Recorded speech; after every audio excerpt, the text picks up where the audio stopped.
channel Ngulik Horor.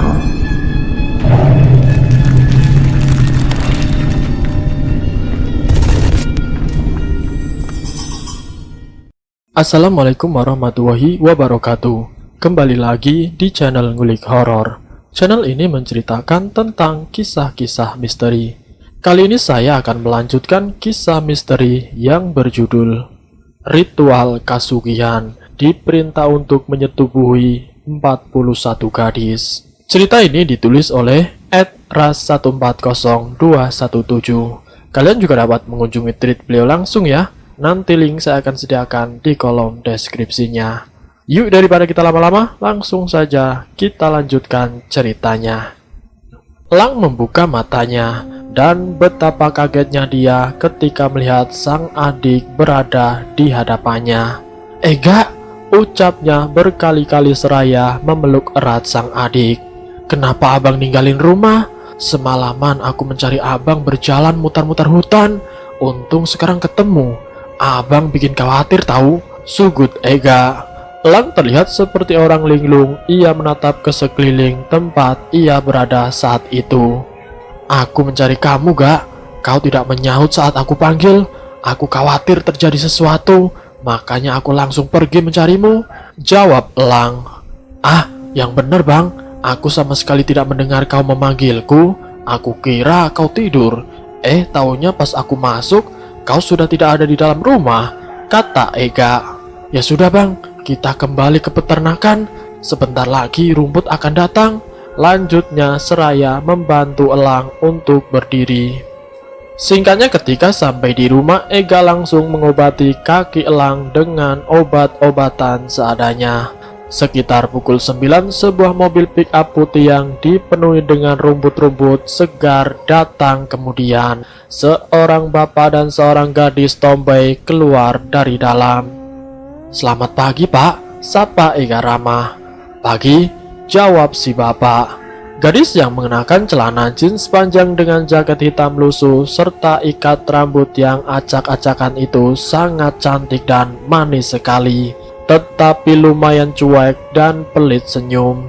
Ega yang membantunya menurunkan semua rumput-rumput tersebut sama sekali tidak disapanya. "Riz, abah ke sungai sebentar ya. Kau lanjutkan saja bantu-bantu mereka dulu," ujar si bapak sebelum pergi. Setelah si bapak pergi, Ega mulai melancarkan serangan awal yang merupakan pertanyaan-pertanyaan seputar rumput dan hewan ternak, berharap si gadis mau menjawabnya. "Aku ragu pemuda seperti kau ini akan betah di sini. Tingkah lakumu layaknya pemuda-pemuda berandalan yang haus akan belayan gadis-gadis," kata si gadis sembari tersenyum sinis. "Hei, kau tak tahu siapa aku. Mana boleh kau menyimpulkan secepat itu tentang diriku," potong Ega. "Gak, kau letakkan di mana korekku," ujar elang yang tengah berdiri di ambang pintu. Si gadis terlihat mengarahkan pandangannya kepada elang. Lama sekali ia tertegun menatap elang yang sedang memarahi adiknya tersebut. Ada senyum kecil di bibir gadis tersebut. Nampaknya ia sudah jatuh hati kepada pandangan pertama dengan sosok elang. Saat Ega kembali, gadis itu segera melanjutkan pekerjaannya. "Dia kakakmu?" tanya gadis itu.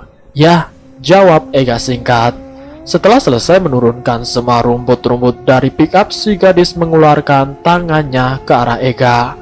"Saya Risna," ucapnya memperkenalkan diri. Dengan bibir tersenyum, Ega langsung menyambut uluran tangan si gadis, lalu balas memperkenalkan diri. "Duduk di sana yuk," ajak Ega menunjuk ke rumah. "Oh ya Risna, apa kau sudah lama jadi pemasok rumput untuk peternakan ini?" tanya Ega. "Sekitar 2 tahunan lebih," jawab Risna sembari membersihkan rumput-rumput yang menempel di jaketnya. "Berarti kamu pernah melihat anak perempuan penjaga ternak sebelum kami di sini?" tanya Ega lagi. "Ya, dia ramah, baik, juga sangat cantik. Sayang dia hidup hanya sebentar," jawab Risna. "Oh," Ega membulatkan bibirnya. "Kau juga cantik. Sudah berapa usiamu?" tanya Ega. "Sepenting itukah usiaku untukmu?" jawab Risna ketus. "Ah, Tidak, cuma bertanya. Kalau rasanya pertanyaanku membuatmu tidak nyaman, tidak usah dijawab. Jawab Ega. Bang, kenalin nih bang, ujar Ega memanggil Elang. Ya, jawab Elang dari dalam rumah, namun tidak juga kunjung keluar. Maaf ya, abangku itu memang seperti itu, orangnya cuek, apalagi kalau sama cewek, ujar Ega menjelaskan. Risna hanya tersenyum kecil menanggapi perkataan Ega. Dan setelah beberapa saat mengobrol kesana kemari, bapak-bapak tadi datang lalu mengajak Risna untuk pulang. Setelah selesai memberi makan semua hewan ternak, Ega langsung membersihkan dirinya sebelum masuk ke dalam rumah. Sementara Elang sedang memasak nasi di dapur, sesekali ia terlihat melamun menatap buih-buih gurukan. Sesekali ia terlihat melamun menatap buih-buih mendidih di dalam panci nasinya. Bang, tolong ambilkan handuk, panggil Ega seketika membuyarkan lamunannya. Hening suasana malam itu membuat Ega mengantuk. Apalagi setelah semalaman ia tidak tertidur. Ditambah lagi siang harinya seharian disibukkan mengurus hewan ternakan. Perlahan-lahan Ega mulai terlelap, sementara Elang masih duduk di teras rumah dengan ditemani secangkir kopi dan musik alam yang tercipta dari suara-suara binatang malam di kejauhan. Anehnya udara yang awalnya dingin malah perlahan-lahan mulai memanas. Elang mengipas-ngipaskan tangannya di sekitar wajahnya. Ia pun melihat ke sekeliling. Banyak sekali kelap-kelip kunang-kunang mengitari pepohonan. Dan suasana bertambah aneh ketika tidak satupun lagi terdengar suara binatang-binatang malam, seperti jangkrik ataupun gonggongan anjing liar di kejauhan. Hembusan angin dingin dari arah depan membawa aroma-aroma tidak sedap. Beberapa kali Elang menghembuskan nafasnya, berharap agar bau yang mengganggu pernafasannya itu sedikit berkurang. Bau ini seperti bangkai, gumam Elang sembari menutup hidungnya. Karena dirasa bau busuk tersebut tidak juga hilang, akhirnya Elang memutuskan untuk masuk ke dalam rumah. Ia merebahkan dirinya sambil mengipas-ngipas tubuhnya dengan tutup toples. Perlahan-lahan tapi pasti matanya mulai terpejam. Di antara sadar dan tidak, Elang merasa seperti sedang diendus oleh sesuatu di bagian wajahnya. Namun saat ia membuka matanya tidak ada siapapun di sekitarnya. Merasa itu hanyalah mimpi, akhirnya Elang kembali melanjutkan tidurnya. Dan kali ini saat ia mulai tertidur lagi, Elang mulai mendengar suara seorang wanita yang tengah bernyanyi di dekatnya. Dengan agak kesal, Elang pun membuka matanya sembari bangun. Di sudut ruangan, ia melihat seorang wanita mengenakan gaun berwarna putih yang sedang duduk menghadap dinding. "Kau siapa?" tanya Elang. Nah. Perempuan itu terus saja bernyanyi dengan lirik dan nada yang sama berulang-ulang. Karena merasa kesal pertanyaannya tidak dijawab, akhirnya Elang langsung beranjak mendekati si perempuan. Dan saat tangannya hampir menyentuh bahu si perempuan, akhirnya perempuan tersebut menghilangkan wajahnya pada Elang. Dan Herni, perempuan itu tersenyum dan beranjak berdiri. Ia mendekati Elang yang terus berjalan mundur. Dan saat tubuh Elang terpojok ke dinding, perempuan tersebut meneriaki Elang. "Kenapa kau tinggalkan aku?" teriaknya dengan suara lantang. Kulihat wajahnya perlahan-lahan terkelupas dan berdarah. Kedua bola matanya pun pecah dan cairannya mengenai wajah Elang. Wajah Herni benar-benar menjadi tidak berbentuk. Hanya menyisakan tengkorak yang memiliki sedikit rambut. Dan tiba-tiba jerit Elang terbangun dari tidurnya. Saat tahu yang ia alami hanya sebuah mimpi, Elang menghela nafas lega. Ia mencoba mengatur nafasnya, lalu bersamaan dengan itu kepalanya menjadi pening. Elang melihat Ega sang adik masuk dan mengutak-ngatik tas miliknya. lalu mengambil pisau yang entah sejak kapan berada di dalam tasnya. "Ega, kamu apa? Hah?" bentak Elang. Namun bentakan dari sang kakak tidak membuat Ega menghentikan langkahnya. Ia tetap keluar sambil memegang pisau. Elang yang khawatir dengan adiknya itu pun langsung beranjak dari tempat tidurnya dan berusaha mengejar adiknya. Anehnya di sini adalah kaki Elang yang harusnya masih sakit tiba-tiba sembuh. Ia bisa berlari mengejar Ega. Akan tetapi saat akan keluar dari pintu, tubuh Elang seperti terhalang oleh dinding transparan hingga membuatnya tidak bisa untuk keluar. Rasa pening di kepalanya semakin menjadi. Saat ia memejamkan matanya, terdengar jelas suara dari Ega tengah memanggil nama Elang. Cerita beralih dari sudut pandang Ega. Setelah berhasil mengikat tubuh Elang dan menyiramnya dengan air, Ega berusaha menyadarkan sang kakak yang seperti sedang kerasukan tersebut. Segala cara yang ia ketahui sudah ia terapkan untuk menyadarkan si kakak, tapi nampaknya sama sekali tidak membuahkan hasil. Saat Elang kembali mengamuk dan hampir berhasil melepaskan ikatan di tubuhnya, Ega terpaksa harus menampar sang kakak dengan sangat keras. Plak! Darah segar mengalir dari bibir Elang. Sesaat kemudian Elang merasa seperti tubuhnya ditarik oleh sesuatu dengan sangat kencang. Dan syukurlah kau sadar, Bang, ujar Ega. Beberapa kali Elang mengerjap-ngerjapkan matanya, berharap kalau semuanya sudah kembali normal. "Ega," panggil Elang. "Iya, Bang, aku Ega," jawab Ega. Setelah merasa itu benar-benar abangnya, Ega pun langsung melepaskan ikatannya. "Ada apa? Kenapa aku diikat?" Beberapa pertanyaan keluar dari mulut Elang. Ia nampak bingung dengan apa yang sebenarnya terjadi. "Abang mengamuk, bahkan hampir saja membunuhku, Bang. Lihat, abang dengan sengaja melukaiku," jawab Ega sembari memperlihatkan lukanya. Elang menggelengkan kepalanya. Mana mungkin ia melakukan kekerasan kepada adik kesayangannya itu. Beberapa kali Elang memukul-mukul kepalanya dengan tangan, berharap akan mengingat apa yang sudah terjadi. Namun tidak satu pun yang ia ingat selain kejadian yang ia alami di mimpinya tadi. "Aku tidak ingat, aku gila, aku benar-benar sudah gila," ujar Elang semakin kuat memukul-mukul kepalanya. "Bang, sudah Bang, aku tidak menyalahkan abang," bentak Ega sembari menahan kedua tangan Elang. "Aku merasakan hal-hal aneh setelah tinggal di sini, bahkan rasanya aku hampir gila," ucap Elang dengan suara serak. "Bukan kau saja Bang, jujur aku juga merasakan keanehan-keanehan itu. Apa mungkin sesuatu yang mengganggu kita itu ingin menyampaikan sesuatu pada kita?" tanya Ega. "Perempuan itu mirip Herni. Dia juga ada ketika malam itu kau sedang memeriksa kandang ternak.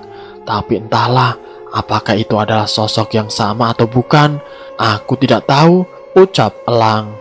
Herni pacar abang itu. Tapi yang aku lihat bukan dia, Bang. Jangan-jangan yang mengganggu abang bukan sosok yang kulihat itu," lanjut Ega. 1 minggu setelah berlalu, keadaan mulai sedikit membaik ketika Ega dan Elang memutuskan untuk tidur sekamar. Namun kadang-kadang Elang masih mendengar suara-suara perempuan yang sedang bernyanyi atau melihat penampakan-penampakan sepintas yang berwujud sosok perempuan. Hari itu rumput datang sangat terlambat, sekitar pukul 4 sore, dan terpaksa Ega dan Elang mencari rumput sendiri di sekitar hutan agar hewan-hewan ternak yang mereka jaga tidak mati kelaparan. "Maaf ya, aku terlambat karena ada tetanggaku yang meninggal. Akhir-akhir ini di desa memang banyak sekali kasus pemerkosaan yang dilakukan oleh makhluk tak kasat mata. Entahlah, Aku tidak tahu makhluk jenis apa itu. Yang pasti hampir 7 orang anak gadis yang meninggal setelah mengaku diperkosa oleh sosok berwarna hijau. Orang-orang di desaku setiap malam berjaga, namun tetap selalu saja ada korban, cerita Risna. Makhluk bertubuh hijau, sahut Elang seraya mendekati Risna dan Ega. Kau sendirian ke sini, Ris? Apa tidak takut? Tanya Ega. Aku takut, tapi mau bagaimana lagi? Kami bertahan hidup dari sini, sementara ayahku sakit, jawab Risna sembari memalingkan wajahnya. Ia tak mau air matanya yang jatuh terlihat oleh Ega dan Elang. Risna, kau tadi mengatakan makhluk hijau, apa jangan-jangan itu adalah sebuah pesugihan? Aku punya teman orang pintar, orang luar pulau, kata dia di tempatnya ada pesugihan yang namanya kolor hijau. Dan syaratnya itu korban memang harus diperkosa, tapi tidak ada syarat korban itu harus perawan. Sementara yang kau katakan tadi hanya anak gadis yang menjadi korban, kata Elang. Ah, kamu ngada-ngada saja bang. Kalaupun memang ada jenis pesugihan seperti itu, mana ada di Kalimantan, sahut Ega. Kau lupa kasus babi ngepet di desa B, tuyul, pocong, kuntilanak? Tidak ada yang tidak mungkin gak? Ujar Elang. Ega pun menghela nafas panjang. Lalu kalau benar yang kamu katakan, apa ada cara untuk menghentikan semua ini? Tanya Risna. Elang hanya menggeleng pelan. Aku tidak tahu, Ris, jawabnya. Risna menghela nafas, lalu tanpa berkata-kata ia segera memulai pekerjaannya untuk menurunkan semua rumput yang ia bawa ke tanah. Saat akan pulang, Ega disuruh abangnya untuk ikut bersama Risna guna menemui gadis tersebut. Tidak usah gak, aku berani, lagi pula masih sore, nanti kau tidak bisa pulang, ucap Risna. Ega akan mengantarmu sampai keluar jalanan, dari situ Ega akan pulang dengan berjalan kaki, potong Elang. Risna mengangguk dan keduanya pun naik ke dalam mobil pick-up yang perlahan mulai meninggalkan halaman. Elang segera membereskan rumput-rumput untuk hewan ternak. Dari kejauhan terlihat ada sepasang yang tengah memperhatikannya. Hingga akhirnya pemilik mata tersebut langsung berlari ke arah Elang. Elang yang kaget refleks menjatuhkan rumput-rumput yang ia bawa dan segera memasang kuda-kuda. Namun setelah melihat seorang ibu-ibu yang datang, akhirnya Elang menarik nafas lega. Mau cari siapa, Bu? Tanya Elang pelan. Tolong anakku, isaknya. Memangnya anak ibu kenapa ya? Tanya Elang. Diperkosa, jawab ibu itu. Mendengar kata diperkosa, Elang terlihat panik. Di mana anak ibu sekarang? Tanya Elang. Di rumah, Mas, jawabnya. Sekarang ibu tunjukkan rumahnya di mana? Tanya Elang. Ibu-ibu yang ternyata adalah Sari, istrinya Ateng itu pun langsung bergegas berlari menuju ke rumah perkebunan karet yang ia tempati bersama anak dan suaminya. Diikuti oleh Elang yang juga ikut berlari. Meski kakinya belum sembuh total, rasa sakit dan nyeri di kakinya tidak lagi ia hiraukan. Singkatnya mereka sampai di rumah yang ditempati oleh keluarga Ateng. Saat Elang masuk dalam rumah, matanya tertuju pada seorang laki-laki yang tempo hari pernah datang ke rumah peternakan. Dan terlihat anak dari Ateng dan Sari sudah dalam keadaan tidak bernyawa. Ibunya pun menangis sejadi-jadinya, sedih, sakit, dan sesak. Semua yang ia rasakan saat itu berubah menjadi satu dalam tangisan. Nafas Elang turun naik, ia tidak bisa berkata apa-apa. Dan hal yang paling memilukan adalah ketika jenazah anak mereka diangkat, kasurnya sudah dipenuhi dengan darah dan nanah, membuat sesak Elang yang menyaksikannya. Pasangan suami istri tersebut lalu saling menyalahkan satu sama lain. Mereka berkelahi saling bentak tanpa memperdulikan elang yang ada di situ. "Diam!" teriak elang. "Orang tua macam apa kalian ini? Hanya bisa saling menyalahkan. Anak kalian tidak akan bisa hidup kembali walau kalian berdua bertengkar sampai saling bunuh sekalipun," bentak elang. Keduanya pun langsung terdiam. Malam itu mau apa sebenarnya? Bapak datang mencari kakek Darsim, tanya elang. Karena anak gadis mereka juga diperkosa. Aku ingin tahu apakah yang terjadi pada anakku sama dengan yang terjadi kepada anak mereka. Hanya itu, jawab Ateng. "Kaulah yang memperkosa anakku," teriak Sari tidak terkontrol. "Aku ini ayahnya, mana mungkin aku berbuat seperti itu, apalagi pada anak kandungku sendiri," balas Ateng. Sudah, sekarang aku tanya, apa alasan ibu menuduh kalau ayahnya sendiri yang telah memperkosa anak kalian? Tanya elang. "Karena setiap melihat ayahnya, anakku selalu ketakutan, histeris," jawab ibunya. Elang berpikir sejenak, lalu beberapa saat kemudian ia berkata, "Apa kalian tahu kalau di desa banyak sekali kasus pemerkosaan terhadap anak gadis yang kemungkinan pelakunya adalah sama? Saya menaruh curiga kalau sebenarnya ada yang melakukan pesugihan kolor hijau di kampung ini," ujar elang menjelaskan. "Pesugihan?" gumam Ateng dengan nafas yang turun naik tidak beraturan. Keesokan harinya saat Trisna datang ke peternakan mengantar rumput, elang langsung menghampirinya. "Bisa kau antar aku ke kota?" tanya elang. Maksudmu?" tanya Risna masih tidak mengerti. "Bisa atau tidak?" ujar elang balik bertanya. Risna terlihat bingung, tidak tahu harus menjawab apa. "Tapi jelaskan dulu, untuk apa kau ke kota?" ucapnya kemudian. "Aku ingin menemui temanku, ada yang perlu kubicarakan. Ini penting sekali," ujar elang. "Iya, tapi masalah apa dulu?" "Aku tidak bisa menjawab iya atau tidak kalau kau sendiri tidak mengatakan alasannya secara jelas," jawab Risna. "Bang, biar aku yang jelaskan padanya," potong Ega.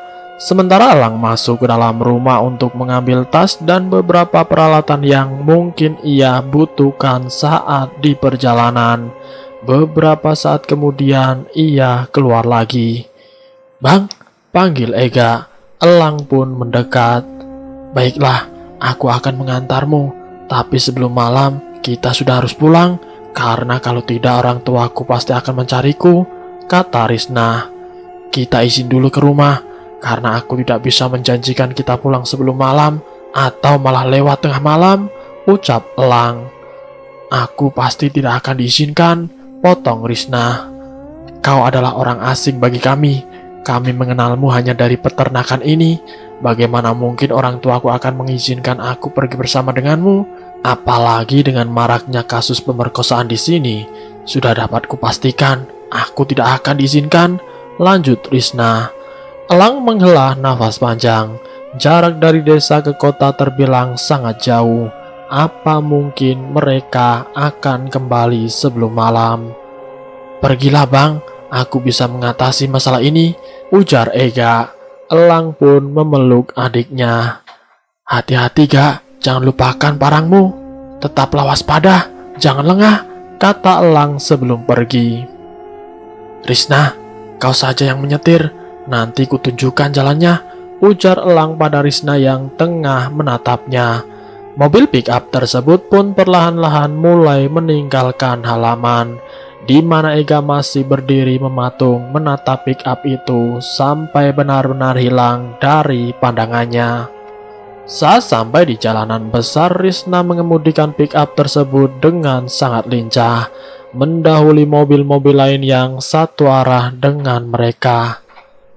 "Risna, apakah pemilik peternakan yang kami jaga itu orangnya kaya raya?" tanya elang saat di jalanan sunyi. "Dibilang kaya ya memang kaya, tapi ada satu lagi pengusaha karet yang sangat kaya, melebihi bos kalian itu. Namanya Pak Warto. Rumahnya paling besar di desa. Sawah yang ia miliki saat ini berhektar-hektar luasnya. Bahkan semua orang yang bekerja di tempatnya dibuatkan rumah masing-masing. Dulu aku pernah ingin ikut bekerja pada Pak Warto, namun aku takut saat berada di rumahnya. Besar tapi terkesan menyeramkan, cerita Risna sembari bergidik. Apa jangan-jangan Pak Warto itu yang melakukan pesugihan kolor ijo, Ris? Tanya Elang. Risna mengerutkan keningnya, sementara matanya tetap fokus dengan jalanan di depan. Aku rasa tidak mungkin, karena dia yang sangat berambisi untuk menangkap pelaku pemerkosaan, dan dia juga yang membayar orang-orang di desa untuk berjaga-jaga setiap malam, jawab Risna. Bisa saja kan, itu hanya kedok, ujar Elang. Jangan berburuk sangka tidak baik, potong Risna. Saat di persimpangan, ada sebuah truk besar melaju dengan kencang dan hampir menabrak pick-up yang dikemudikan Risna. Tapi untungnya Risna dengan cepat pun menghindar, hingga tidak terjadi apa-apa kepada keduanya. Ya Tuhan, hampir saja kita mati, ucap Risna, wajahnya terlihat pucat sekali. Yakinlah Ris, bahwa kita akan baik-baik saja dan selamat sampai tujuan, kata Elang. Meski jauh dalam hatinya, Elang juga merasakan takut dengan apa yang baru saja terjadi itu. Singkat cerita, akhirnya pick up yang dibawa oleh Risna dan Elang tersebut sampai di sebuah rumah kos-kosan. Elang turun, kakinya melangkah pelan menuju kamar paling ujung yang bernomor 12 tersebut. Lama sekali Elang mengetuk pintunya, namun tidak ada siapapun yang membukakan pintunya. Mau cari siapa? Tanya seseorang pemuda pada Elang. Orang yang tinggal di sini adakah? Tanya Elang. Sudah pindah sekitar 2 hari yang lalu, jawab pemuda tersebut. Astaga, kamu tahu kemana pindahnya? Tanya Elang. Tidak tahu, dia tidak bilang apa-apa, jawabnya. Wajah Elang nampak sangat kesal. Pencariannya dari jauh ternyata tidak membuahkan hasil. Dengan langkah gontai ia menghampiri Risna. Temanku sudah pindah, ujar Elang. Lalu bagaimana? Tanya Risna. Kita coba ke rumah Mang Sidik, semoga beliau bisa bantu, ujar Elang. Ya sudah, jawab Risna pelan. Mobil pick-up pun kembali meninggalkan halaman kos-kosan dan melaju di jalan yang mengarah jauh dari kota. Sekitar hampir 1 jam perjalanan lebih, mereka mulai memasuki kawasan jalan yang di kiri dan kanannya terdapat hamparan padi-padi yang masih hijau. Stop Riz, rumahnya di sana. Kita hanya bisa berjalan kaki ke sana, ujar Elang. Tidak banyak bicara, Risna langsung menepikan mobil tersebut lalu turun. Risna pun tersenyum melihat hamparan padi-padi yang masih hijau. Lalu keduanya berjalan di galangan sambil sesekali mengobrol serius. Sekitar beberapa menit berjalan, akhirnya mereka sampai di rumah yang berada di tengah sawah milik Mang Sidik tersebut. Keduanya disambut dengan hangat dan ramah oleh Mang Sidik dan istrinya. Lalu tanpa basa-basi, Elang langsung mengutarakan maksud kedatangannya ke tempat itu. Aku juga pernah mendengar ritual pesugihan itu, Lang, ucap Mang Sidik. Masalahnya, Mang, di desa yang saya ceritakan tadi sudah banyak sekali gadis-gadis perawan yang jadi korban. Apakah Amang tahu bagaimana cara menangkal atau menyudahi semua teror itu? Tanya Elang. Cari dan tangkap pelaku ritual tersebut, Lang. Dengan begitu teror akan berakhir dan tidak akan ada lagi korban yang berjatuhan, jawab Mang Sidik. Caranya, Mang? Tanya Risna memberanikan diri. Konon kolor ijo sangat takut dengan bambu kuning, dan kita bisa membuat penangkalnya dari bambu kuning tersebut. Kalian pasti tahu bambu kuning kan? Kata Mang Sidik. Iya Mang, saya tahu, jawab Elang. Sementara Risna menggeleng pelan. Di desaku tidak ada bambu seperti itu, Lang, ucap Risna. 3 kilometer dari rumahku ini ada banyak sekali bambu kuning. Kalau kalian mau, ambillah sebanyak yang kalian butuhkan, Nanti bambu-bambu itu ditaruh di depan rumah ataupun pintu agar makhluk tersebut tidak berani masuk. Jelas Mang Sidik. Elang pun hanya mengangguk. Kalau begitu kami berdua minta bambu kuning yang tadi Amang katakan saja. Kebetulan teman saya ini membawa pick up, jadi kami bisa digunakan untuk memuat cukup bambu-bambu itu, kata Elang. Baiklah kalau begitu, jangan buang waktu lagi, lebih baik kita segera berangkat sebelum malam, ujar Mang Sidik. Singkat cerita, Elang, Risna, dan dibantu Mang Sidik sudah berkali-kali mengangkat bambu-bambu kuning yang mereka tebang ke dalam pick up. Meski jarak yang mereka tempuh cukup jauh, namun kedua anak muda itu nampaknya begitu semangat sehingga mampu melawan rasa lelahnya. Menjelang isya barulah pekerjaan mereka selesai. Saat akan pamit pulang, Mang Sidik malah memukul punggung Elang dengan bambu tamiang. Sontak Elang menjerit kesakitan yang tentu menarik perhatian Risna. "Buka bajumu," suruh Mang Sidik yang mau tidak mau terpaksa harus dituruti oleh Elang. Masih dalam kebingungannya, Elang merasakan Mang Sidik menempelkan tangannya di punggung Elang, lalu seperti sedang mengambil sesuatu, kemudian melemparnya. "Sudah, kalian boleh pergi," ucap Mang Sidik kemudian. Elang menatap Risna yang juga terlihat kebingungan. "Kami pamit pulang, Mang. Nanti kapan-kapan kami akan kemari lagi. Terima kasih ya, Mang, sudah membantu kami," ucap Elang dan Risna bersamaan. "Sama-sama, semoga kalian berhasil menangkap pelakunya ya, Lang." Mang Sidik tersenyum seraya melambaikan tangannya. Perlahan-lahan pick up yang dikemudikan Risna itu pun membelok dan meninggalkan tempat tersebut. Jalanan malam itu begitu lenggang, tidak banyak percakapan antara keduanya. "Kau lapar, Riz?" tanya Elang saat mereka melewati warung tenda di pinggir jalan. "Rasa takut akan dimari ayahku lebih kuat ketimbang rasa laparku, Lang," jawab Risna sambil tersenyum. "Maaf ya, Riz, aku melibatkanmu dalam masalah ini, tapi aku berjanji akan membela kamu. Jika nanti orang tuamu marah, aku siap memasang tubuhku jika ayahmu ingin memukulmu," ucap Elang lembut. Raut wajah Risna seketika berubah malu-malu. Sikap tomboynya mendadak menghilang. Ia begitu salah tingkah mendengar ucapan dari Elang, laki-laki yang sudah dari awal pertama telah mengambil hatinya. "Stop sebentar, Riz. Tolong, ada sesuatu yang menggigit punggungku," ujar Elang seraya memperlihatkan punggungnya kepada Risna. "Ya Tuhan, punggungmu memar, Lang. Membiru, kenapa bisa begini, Lang?" kata Risna bergetar. "Mungkin kena rotan Mang Sidik tadi, Riz," jawab Elang seraya menutup kembali punggungnya. "Tapi tadi pukulan Mang Sidik pelan sekali, Lang. Mana mungkin bisa membekas seperti ini," bantah Risna yang memang melihat kejadian tadi.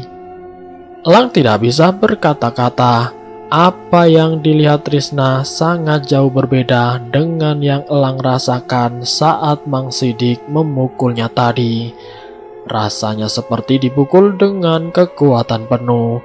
Bisa bayangkan sendiri betapa sakit dan pedihnya terkena pukulan rotan yang dipukulkan dengan sekuat tenaga. "Kau tidak apa, Lang? Masih sakitkah punggungmu?" tanya Risna nampak khawatir. "Sudah tidak," jawab Elang singkat. Sengaja ia berbohong agar Risna tetap fokus mengemudi. Saat sampai di daerah perkebunan karet, terlihat kabut tebal memenuhi jalanan. Lampu mobil seakan tidak mampu menembus kabut tersebut. Dan tiba-tiba, brak! Dan bersambung. Itulah kisah misteri yang berjudul Ritual Kasugihan. Diperintah untuk menyetubuhi 41 gadis perawan. Bagian yang kedua. Nanti jika ada kesempatan, saya akan melanjutkan ke bagian yang berikutnya. Jadi untuk kalian tetap stay di channel ini. Ambil sisi positifnya dan buang jauh-jauh sisi negatifnya. Terima kasih sudah mampir di channel kami. Jika kalian tertarik dengan video kami, silahkan tekan tombol like, share, dan komen. Tekan subscribe untuk mengikuti video kami selanjutnya. Wassalamualaikum warahmatullahi wabarakatuh.